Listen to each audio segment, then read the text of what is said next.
എല്ലാവർക്കും ക്രിസ്മസിൻ്റെ മംഗളങ്ങൾ ഏറ്റവും സ്നേഹത്തോടെ നേരുന്നു.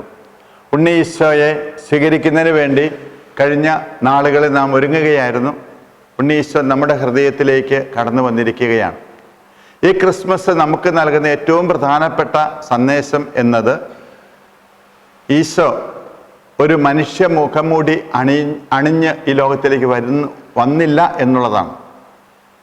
അവിടുന്ന് ഈ ലോകത്തിൽ മനുഷ്യനായി പിറന്നത് ഒരു മുഖംമൂടി അണിഞ്ഞുകൊണ്ടല്ല, മനുഷ്യനെ മനുഷ്യനായി തന്നെ ഏറ്റെടുത്ത് അവൻ്റെ വേദനകളും കഷ്ടപ്പാടുകളും അവൻ്റെ ദുഃഖങ്ങളും ദുരിതങ്ങളും അവൻ്റെ സങ്കടങ്ങളും അവൻ്റെ പ്രയാസങ്ങളും സഹനങ്ങളും എല്ലാം സ്വന്തമാക്കിക്കൊണ്ട് ആ വേദനകളുടെയും സഹനങ്ങളുടെയും സങ്കടങ്ങളുടെയും ദുഃഖങ്ങളുടെയും എല്ലാം വഴികളിലൂടെയും ക്രിസ്മസ് നൽകുന്ന ഏറ്റവും പ്രധാനപ്പെട്ട സന്ദേശം അതാണ്.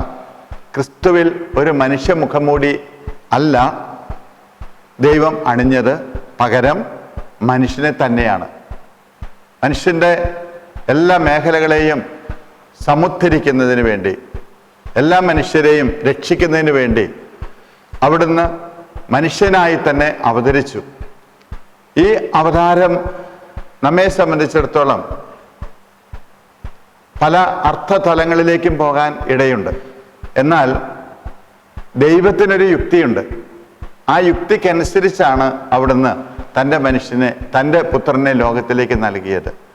അത് വേറൊന്നുമല്ല, ആ പുത്രൻ ഈ ലോകത്തിൽ എല്ലാ വ്യക്തികളെയും ഉൾക്കൊണ്ടുകൊണ്ട് എല്ലാ ആളുകൾക്കും വേണ്ടി തന്നെ തന്നെ ബലി അർപ്പിക്കുക എന്ന ആ വലിയ സാക്ഷ്യത്തിൻ്റെ രഹസ്യം എടുത്തുകൊണ്ട് തന്നെയാണ്. അതായത് ദൈവികമായിട്ടുള്ള ഈ യുക്തി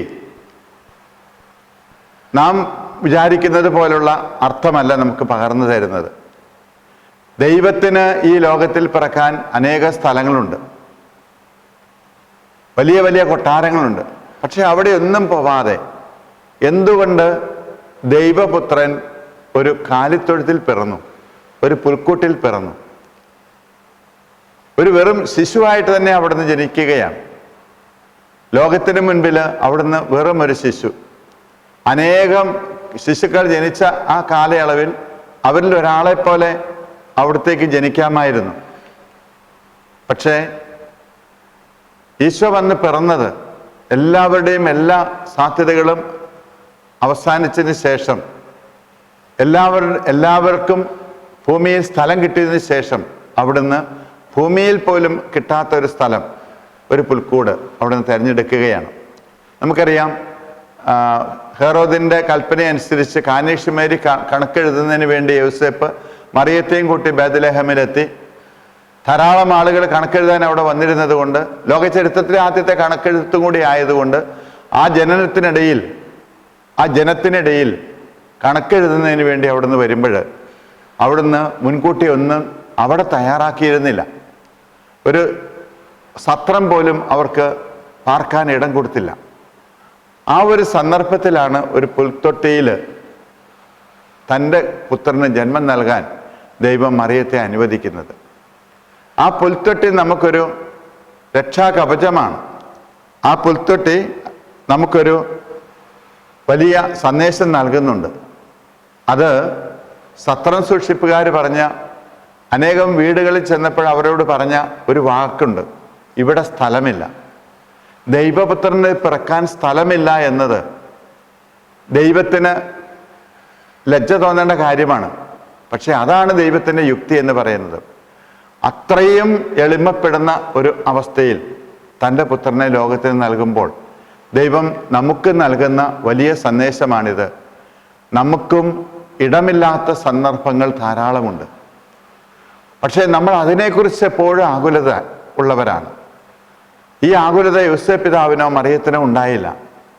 എവിടെയെങ്കിലും ബൈബിളത്തെ ആളുകളിൽ ഒരിടത്തും എഴുതി വെച്ചിട്ടില്ല, ഇത് നല്ലൊരു സ്ഥലം കിട്ടിയില്ലല്ലോ മറിയത്തിന് കുഞ്ഞിന് ജന്മം കൊടുക്കാൻ. അല്ലെങ്കിൽ മറിയം പറയാണ്, ഒരു നല്ല സ്ഥലം എനിക്ക് കിട്ടിയില്ലല്ലോ, എതിരെയെല്ലാം നടന്നു, നിങ്ങൾ എന്തേ നേരത്തെ ഇത് അന്വേഷിക്കാത്ത? യാതൊരു തരത്തിലുള്ള പരാതികളില്ല, പരിഭവങ്ങളില്ല. ദാരിദ്ര്യത്തിൻ്റെ അങ്ങേയറ്റത്തെ അവസ്ഥയിൽ അതിലും ഒരു സന്തോഷം കണ്ടെത്തിക്കൊണ്ട് കുഞ്ഞിന് ജന്മം നൽകാൻ മറിയം തയ്യാറായി, യോസേപ്പും തയ്യാറായി. ആ കൂട്ടത്തിൽ മറിയത്തോടൊപ്പം യോസേപ്പ് എല്ലാ സഹായങ്ങളും ചെയ്തു കൊടുക്കാൻ അവിടെ ഉണ്ടായി. ഇത് ഈ ലോകത്തിന് നൽകുന്ന ഏറ്റവും വലിയ സന്ദേശമാണ്. ദൈവത്തിന് പിറക്കാൻ ഇടമില്ലെങ്കിലും അവിടത്തേക്ക് ഏറ്റവും ചെറിയ ഒരു സാഹചര്യം മതി ഈ ലോകത്തിൽ ജന്മമെടുക്കാനും ഈ ലോകത്തോട് സംസാരിക്കാനും. അതുകൊണ്ടാണല്ലോ നമ്മുടെ ദിവ്യ സഖ്രാരിയിൽ ചെറിയ തിരുവോസ്തിയിൽ അവിടുന്ന് ഇന്നും നമ്മോടൊപ്പമായിരിക്കുന്നത്. അവിടത്തേക്ക് അത് മതി.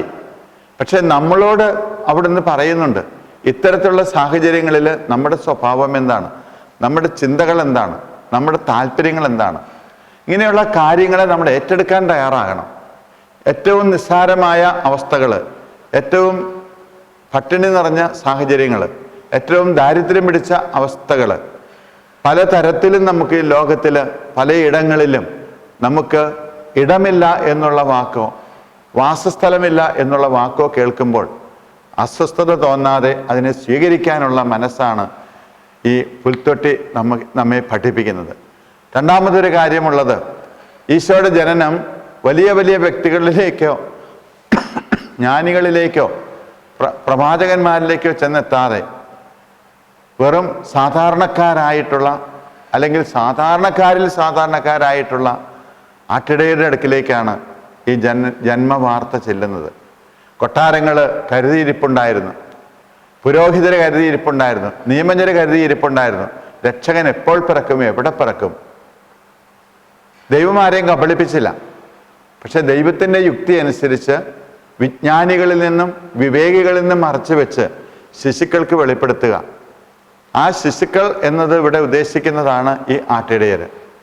അവര് ആടുകളെയെല്ലാം കൂട്ടിൽ കയറ്റി താമസിക്കുന്ന സ്ഥലത്തേക്ക് ദൈവദൂതൻ കടന്നു വരികയാണ്. ബേത്ലഹേമിന് അടുത്തുള്ള ഷെപ്പേർഡ് ഫീൽഡ് എന്ന് പറയുന്ന സ്ഥലം ഇന്നും നിലനിൽക്കുന്നു. ആ ഷെപ്പേർഡ് ഫീൽഡിൻ്റെ അടുത്തേക്ക് ആട്ടിടയർ ചെന്ന് ആട്ടിടയരുടെ അടുക്കിലേക്ക് ദൈവദൂതൻ ചെന്ന് അവരോട് പറയുകയാണ്, ഇതാ നിങ്ങൾക്കായി ഒരു രക്ഷകൻ പിറന്നിരിക്കുന്നു. ബേത്ലഹേമിൽ നിങ്ങൾ അവനെ കാണും, പിള്ളക്കച്ചുകൊണ്ട് പൊതിഞ്ഞ ഒരു ശിശുവിനെ നിങ്ങൾ കാണും, അവനാണ് രക്ഷകൻ. വിശുദ്ധ ലൂക്കായുടെ സുവിശേഷം 2-ാം അധ്യായം 12-ാം വചനത്തിൽ അതെടുത്ത് പറയുന്നുണ്ട്. പിള്ളക്കച്ചയിൽ പൊതിഞ്ഞ ഒരു ശിശുവിനെ നിങ്ങൾ കാണും. ഏറ്റവും വലിയ ദാരിദ്ര്യത്തിൻ്റെ അവസ്ഥയാണത്. വലിയ കട്ടിലുകളോ അല്ലെങ്കിൽ ആശുപത്രികളോ അതല്ലെങ്കിൽ വീടുകളോ ഒന്നും ഇല്ലാതെ പിള്ളക്കച്ചയിൽ ഒരു കുടിലിൽ ഒരു പുൽക്കൂട്ടിൽ അവിടുത്തെ ജന്മമെടുത്തിരിക്കുന്നു എന്നുള്ള സത്യം അവർ കണ്ടെത്തുകയാണ്. ധാരാളം കാര്യങ്ങൾ അവിടെ നമ്മോട് പറയുന്നുണ്ട്, പഠിപ്പിക്കുന്നുണ്ട്. അവിടെ വലിയ ആളുകൾ ആരും ഉണ്ടായിരുന്നില്ല. പക്ഷെ അവിടെ കടന്നു വന്ന ഈ ആട്ടിടയരും അവിടെ ഉണ്ടായിരുന്ന കുറച്ച് മൃഗങ്ങളും അത് മാത്രമേ ആ സന്ദർഭത്തിൽ ഈ രക്ഷകനെ കാണാനും ആരാധിക്കാനും വന്നിരുന്നുള്ളൂ. പിന്നീട് ജ്ഞാനികൾ വന്നു, അവരും വന്ന് ആരാധിച്ചു പോയി. അതിനപ്പുറത്തേക്ക് വലിയ ഒരു ആരാധനയുടെയോ ആഘോഷത്തിൻ്റെയോ ഒരവസ്ഥയായിരുന്നില്ല അത്. നാം ഇന്ന് ക്രിസ്തുമസ് ഒരു ആഘോഷമായി കൊണ്ടാടുന്നുണ്ട്. പക്ഷെ നമുക്കൊരിക്കലും ഇതിൻ്റെ ഈ ചൈതന്യം ഒരിക്കലും നഷ്ടപ്പെടുത്താൻ ഇടയാവരുത്. ഈ ക്രിസ്മസ് നമ്മെ ഓർമ്മപ്പെടുത്തുന്നതാണ്. രക്ഷകൻ പിറന്നത് ഏറ്റവും താഴ്ന്ന ഒരു സ്ഥലത്ത്, രക്ഷകൻ പിറന്നത് ഏറ്റവും ബുദ്ധിമുട്ടേറിയ ഒരു സ്ഥലത്ത്, ഒരു തരത്തിലുമുള്ള സൗകര്യങ്ങളില്ലാത്ത സ്ഥലത്ത്. അങ്ങനെ പിറക്കുന്ന രക്ഷകനെയാണ് ഇന്ന് ലോകത്തിന് ആവശ്യമായിരിക്കുന്നത്. നമ്മുടെയൊക്കെയും ജീവിതത്തിൽ എല്ലാം നേടിയെടുക്കണമെന്നും എല്ലാ സന്തോഷവും ഉണ്ടാകണമെന്നും ആഗ്രഹിക്കുന്നതിന് പകരം രക്ഷകൻ നമുക്ക് പറഞ്ഞു തരുന്ന ഇതുപോലുള്ള നിസ്സാരമായ കാര്യങ്ങളിലേക്ക് നമ്മുടെ ചിന്തകൾ പോകേണ്ടതുണ്ട്. നമ്മൾ ഒരുപാട് ആഘോഷത്തിൻ്റെ മേഖലകളിലേക്ക് കടന്നു ചെല്ലുമ്പോഴും നാം ഓർക്കണം, ഒരു പുൽക്കൂടാണ് രക്ഷകൻ സ്വന്തമാക്കിയെടുത്തത്.